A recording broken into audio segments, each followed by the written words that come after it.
प्राचीन भारत में पुत्र षष्ठी यज्ञ के द्वारा तेजस्वी पुत्र प्राप्त करने की प्रथा थी। जब किसी बहुत बड़े नृपति को संतान का अभाव दुख देता था तो वह ऋषियों और महात्माओं के द्वारा पुत्रष्ठी यज्ञ कराता था। यज्ञ के कुंड से हबी बाहर निकलती थी। उस हबी को खाने से मन चाहे पुत्र की प्राप्ति होती थी। पांचाल देश के नृपति के कई पुत्र थे, फिर भी उन्होंने तेजस्वी पुत्र की प्राप्ति के लिए पुत्रष्ठी यज्ञ कराया था। उन्होंने पुत्र होने पर भी पुत्रष्ठी यज्ञ क्यों कराया था, इस बात को नीचे की कहानी में जानिए। हरिद्वार के निकट एक बहुत बड़े महात्मा रहते थे। महात्मा का नाम भारद्वाज था। भारद्वाज बहुत बड़े ज्ञानी थे। आत्मा और परमात्मा के भेदों के ज्ञाता था। प्रभात के पश्चात का समय था। भारद्वाज गंगा के तट पर विचरण कर रहे थे। सहसा उनकी दृष्टि एक युवती पर पड़ी। वह युवती घृताची नामक अप्सरा थी। वह गंगा के जल में नहाकर बाहर निकली थी। हवा चल रही थी। हवा के कारण उसके शरीर का कमोत्तेजक अंग खुल गया। संयोग की बात, भारद्वाज की दृष्टि उस अंग पर पड़ गई। उनके भीतर काम पैदा हो गया। काम इतने जोरों से पैदा हो गया कि वे स्खलित हो गए। भारद्वाज जी ने अपने वीर्य को द्रोण के कलश में सुरक्षित रख दिया। द्रोण के कलश का अर्थ होता है पंतों से बना हुआ। दोनों भारद्वाज जी के उसी सुरक्षित वीर्य से एक पुत्र का जन्म हुआ। उन्होंने अपने उस पुत्र का नाम द्रोण रखा। उन्हीं दिनों पांचाल देश के नृपति पुसत के यहाँ भी एक पुत्र ने जन्म लिया था। उन्होंने अपने पुत्र का नाम द्रुपद रखा। बाल्यावस्था में द्रुपद और द्रोण में परस्पर मित्रता थी। दोनों साथ साथ पढ़ते थे। बड़े होने पर द्रुपद तो पांचाल के राज सिंहासन पर बैठा, किंतु द्रोण ब्राह्मण होने के कारण गरीब ही रहे। गरीबी के कारण उनका जीवन बड़ी कठिनाई से बीत रहा था। एक बार द्रोण के कानों में समाचार पड़ा कि परशुराम धन बांट रहे हैं। अतः द्रोण परशुराम के पास गए। उन्होंने उनसे धन की याचना की। परशुराम ने कहा, मैं तो सारा धन लुटा चुका हूँ। वन में तप के लिए जा रहा हूँ। मेरे पास धनुष बाण को छोड़कर और कुछ नहीं है। द्रोण ने निवेदन किया, मुझे धनुष बाण ही दे दीजिए और यह बता दीजिए कि कौन सा बाण किस तरह चलाया जाता है। परशुराम ने द्रोण को धनुष बाण तो दे ही दिया, अपनी पूरी बाण विद्या भी सिखा दी। द्रोण उस विद्या को सीखकर द्रोणाचार्य बन गए। दूसरी बार द्रोण के कानों में समाचार पड़ा कि द्रुपद धन बांट रहा है। अतः द्रोण धन के लिए द्रुपद के पास गए। उन्होंने द्रुपद से प्रार्थना की, मैं तुम्हारा मित्र हूँ, अतीव संकट में हूँ, मुझे धन देकर मेरी सहायता करो। द्रुपद ने बड़ी ही उपेक्षा के साथ उत्तर दिया, मैं राजा हूँ। राजा का मित्र कोई राजा ही होता है। तुम मेरे मित्र किस प्रकार हो?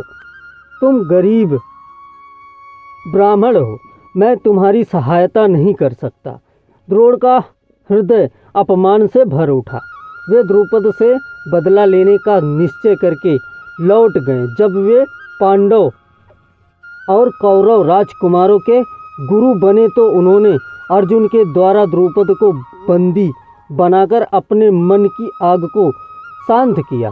उस समय तो द्रुपद मौन ही रहा, किंतु उसके मन में भी द्रोणाचार्य से बदला लेने का विचार पैदा हो उठा। उसने निश्चय किया कि वह एक ऐसा तेजस्वी पुत्र उत्पन्न करेगा जो द्रोणाचार्य से उसके अपमान का बदला लेगा। द्रुपद के जो पुत्र थे वे द्रोणाचार्य से बदला लेने में असमर्थ थे। अतः द्रुपद ने पुत्रष्टि यज्ञ द्वारा महान तेजस्वी पुत्र को पैदा करने का संकल्प लिया। पुत्रष्टि यज्ञ कराने के लिए वह महात्माओं की खोज करने लगा। गंगा और यमुना के किनारों पर घूमने लगा। दैव इच्छा से द्रुपद यमुना के किनारे स्थित दो महान त्यागी ब्राह्मण बंधुओं के आश्रम में पहुंचा। छोटे बंधु का नाम उपयज्ञ और बड़े बंधु का नाम यज्ञ था। दोनों भाई अलग अलग आश्रम बनाकर रहते थे। द्रुपद छोटे भाई के आश्रम में रहकर उनकी सेवा करने लगा। जब सेवा करते करते काफ़ी दिन बीत गए तो एक दिन अवसर पाकर द्रुपद ने निवेदन किया, मैं एक महान तेजस्वी पुत्र चाहता हूँ। कृपया पुत्रष्टि यज्ञ के द्वारा मुझे तेजस्वी पुत्र दिलाइए। मैं आपको 1 करोड़ गायें दे सकता हूँ। छोटे भाई ने उत्तर दिया, यह कार्य मुझसे नहीं हो सकेगा। तुम मेरे बड़े भाई के पास जाओ, वे अवश्य तुम्हारी मनोभिलाषा पूर्ण करेंगे। द्रुपद यज्ञ के आश्रम में गया। उसने यज्ञ के आश्रम में रहकर उनकी भी बड़ी सेवा की। एक दिन अवसर पाकर द्रुपद ने उनसे भी निवेदन किया, मैं एक तेजस्वी पुत्र चाहता हूँ। कृपा करके पुत्रष्टि यज्ञ के द्वारा मुझे तेजस्वी पुत्र दिलाइए। मैं आपको 1 अर्बुद गाय दे सकता हूँ। यह द्रवित हो गए। वे पुत्रष्टि यज्ञ करने लगे। जब यज्ञ पूर्ण हुआ तो उन्होंने एक हवि तैयार की। उन्होंने द्रौपदी की रानी को बुलाकर कहा, इस कबी को खा लो, तुम्हारे गर्भ से महान तेजस्वी पुत्र उत्पन्न होगा। द्रुपद की रानी ने कहा, मैंने अभी स्नान नहीं किया है, स्नान करने के बाद ही हवि ग्रहण करूंगी। रानी स्नान करने के लिए चली गई। यज्ञ उसकी प्रतीक्षा करने लगे। जब रानी के आने में देर होने लगी तो उन्होंने उस हवि को यज्ञ कुंड में डाल दिया। आश्चर्य, यज्ञ कुंड से एक बालक और एक बालिका प्रकट हो उठी। यज्ञ ने बालक और बालिका को द्रुपद को सौंप दिया। उन्होंने कहा, राजन, इस बालक का नाम धृतयुम्न होगा। यह आपकी अभिलाषा में को पूर्ण करेगा। बालिका का नाम कृष्णा होगा। इसे लोग द्रौपदी और पांचाली भी कहेंगे। इसके ही द्वारा कौरवों का सर्वनाश होगा। द्रौपदी ने बड़े प्यार से बालक और बालिका का पालन पोषण किया। समय आने पर यज्ञ का कथन सत्य सिद्ध हुआ। महाभारत के युद्ध में धृष्टद्युम्न के हाथों द्रोणाचार्य मारे गए थे। द्रौपदी ही कौरवों के विनाश का कारण हुई थी।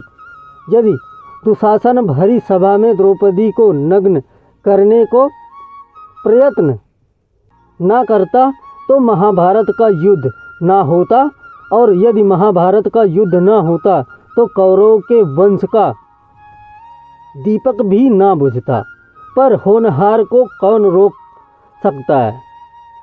जो होने वाला होता है वह होकर रहता है।